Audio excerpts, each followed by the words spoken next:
was a little discouraging to be put on the debate panel because I'm thinking we're all in the same boat together, thinking this is really important to do for the world. So I don't want to come up here and be the devil's advocate for something, but I do want to talk a little bit, or a bit about our role as a central banker.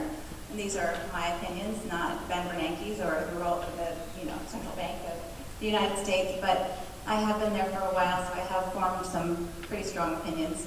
And I would say that the financial institutions and the regulatory agencies have worked together very closely in the United States over the last 35 years in particular, in areas of low income, across the gamut, Native American reservations, Native Alaskan reservations. We have the gamut of poverty, unlike what you might think of the United States. And I want to talk a little bit about beyond financial education, what I think is really a problem in the U.S. But I think I want to tell you a little bit of a story. So Nigel said, this is post-lunch, you guys are getting tired, so let me tell you a story, and it's a ugly underbelly story of the United States.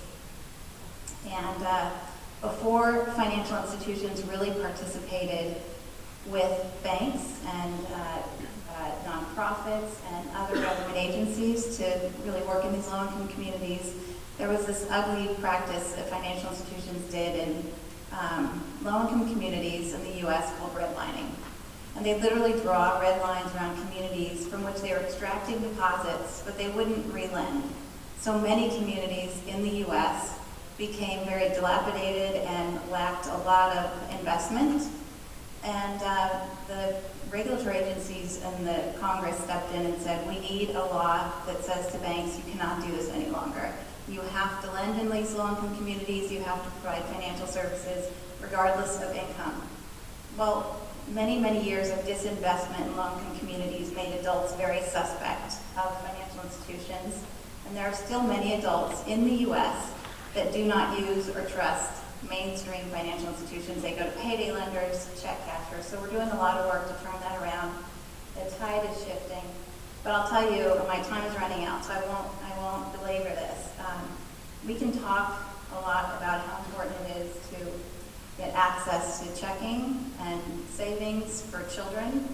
But in the U.S., where the statistics for graduation from high school are, there's a 45% average dropout rate across the board. In low-income communities, higher than 70%.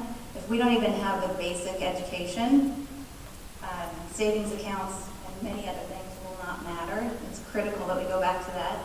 And and I come from California, so you think very wealthy, right?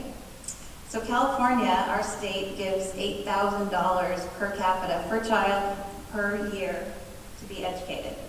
We pay $50,000 from our state per prison inmate. That is stunning to me and shows that we have not won the battle on education and making that a priority. So if there is a debate in this panel, we've got to get back to basic education and make sure that we have people that graduate from high school and can make their lives better through just the basics, having a great education. So I'm going to stop it at that. Okay, thank you very much. Thank you.